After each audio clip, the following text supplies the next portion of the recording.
ಉಸ್ತುವಾರಿಗಳು ಪ್ರೇಮ ಪಾರ್ಕಿನ ಅವರಿಗೂ ವಿದ್ಯಾಪೀಠ ಪೊಲೀಸ್ ಠಾಣೆಗೂ ಅಥವಾ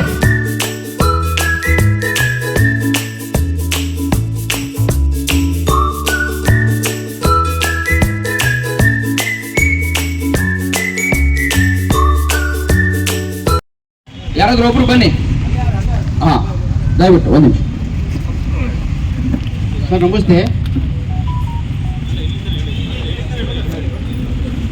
ಗಾಣಿಗರಳ್ಳಿಯಲ್ಲಿ ಇರ್ತಕ್ಕಂಥ ಫಲಾನುಭವಿಗಳು ಎಲ್ಲರೂ ಕೂಡ ಬಂದಿದ್ದೀವಿ ಇಲ್ಲಿ.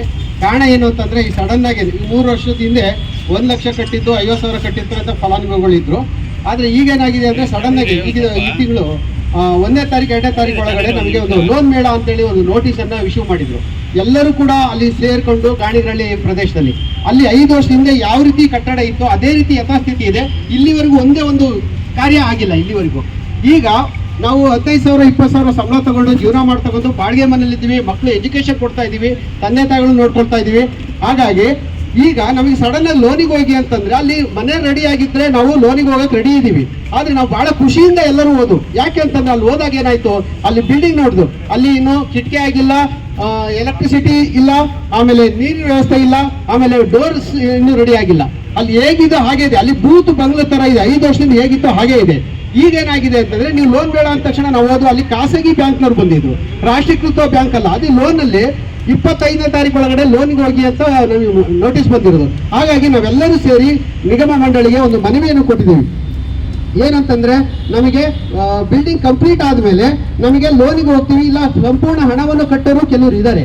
ಹಾಗಾಗಿ ಆ ಒಂದು ವ್ಯವಸ್ಥೆ ಮಾಡಿಕೊಡಿ, ಅಲ್ಲಿವರೆಗೆ ನಮಗೆ ಅವಕಾಶ ಮಾಡಿಕೊಡಿ. ಯಾಕೆಂದ್ರೆ ಬಾಡಿಗೆ ಕಟ್ಕೊಂಡಿದ್ದೀವಿ, ನಾವು ಅಲ್ಲಿ ವಾಸ ಮಾಡಿದ್ರೆ ಬಿಲ್ಡಿಂಗ್ ಅಲ್ಲಿ ಫ್ಲಾಟ್ ಅಲ್ಲಿ ಈ ಬಾಡಿಗೆ ತಪ್ಪುತ್ತೆ, ಅದ್ರ ಬದಲು ಲೋನ್ ಮಾಡ್ಕೊಳ್ತೀವಿ ಅಂತಕ್ಕಂಥ ಒಂದು ಮನೋಭಾವನೆಯಿಂದ ನಾವೆಲ್ಲ ಮನವಿಯನ್ನ ವಾಪಸ್ ಕೊಟ್ಟಿದ್ದೀವಿ. ನೋಟಿಸಿಗೆ ತಮಗೆ ಉತ್ತರವನ್ನ ತಮ್ಮ ಇಲಾಖೆಗೆ ಕಳಿಸಿದೀವಿ. ಹಾಗಾಗಿ ನಮಗೆ ಬಹಳ ನೋವಾಗಿದೆ.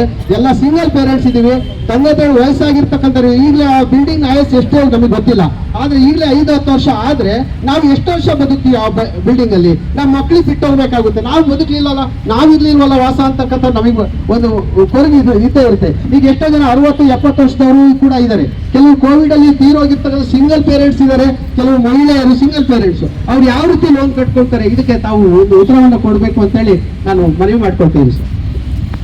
ಅದ್ರ ಜೊತೆ ಈಗಾಗಲೇ ಹೇಳಿದಂಥ ಎಲ್ಲ ವಿಷಯಗಳು ಮತ್ತು ತಾವೇನು ಈ ಮನವಿ ಪತ್ರದಲ್ಲಿ ಕೊಡ್ತಾ ಇದ್ದೀರಿ, ಇವುಗಳನ್ನ ನಾನು ನೋಡಿದ್ದೀನಿ. ಗಾಣಿಗರಳ್ಳಿಗೆ ಸಂಬಂಧಪಟ್ಟಂಗೆ ಸುಮಾರು ಜನ ಈ ಮುಂಚೆ ನಮ್ಮ ಆಫೀಸಿಗೆ ಬಂದಿದ್ದರು. ಅಲ್ಲಿ 2 BHK ಮನೆಗಳನ್ನು ಆಲ್ಮೋಸ್ಟ್ ಕಂಪ್ಲೀಟ್ ಮಾಡಿದ್ದೀವಿ. 1 BHKದು ಸ್ಟ್ರಕ್ಚರ್ ರೆಡಿ ಆಗಿದೆ, ಇಂಟೀರಿಯರ್ ಮಾಡಿ ನಿಮಗೆ ಹ್ಯಾಂಡ್ ಓವರ್ ಮಾಡಬೇಕು.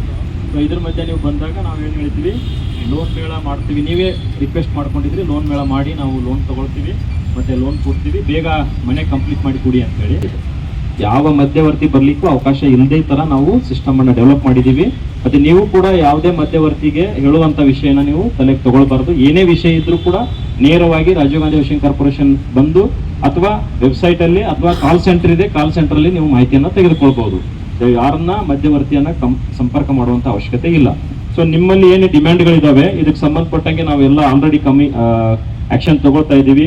ನೀವು ಕೇಳೋದು EMI ಕಟ್ಟಬೇಕು, ಅಡ್ವಾನ್ಸ್ ಅಮೌಂಟ್ ಕಟ್ಟಬೇಕಂತೇಳಿ. 2 BHK ಕಂಪ್ಲೀಟ್ ಆದಂಥ ಲೊಕೇಶನ್ಗಳಲ್ಲಿ ಈಗಾಗಲೇ ನಮ್ಮಲ್ಲಿ ಟೋಟಲ್ 1 lakh ಹೌಸಸ್ಸಲ್ಲಿ 45,124 ಮನೆಗಳನ್ನು ಕಟ್ತಾ ಇದ್ದೀವಿ. ಆ ಪೈಕಿ ಸುಮಾರು 9,000 ಮನೆಗಳು ಆಲ್ರೆಡಿ ರೆಡಿ ಇದೆ, ಕೀ ಹ್ಯಾಂಡ್ ಓವರ್ ಮಾಡಲಿಕ್ಕೆ ರೆಡಿ ಇದೆ.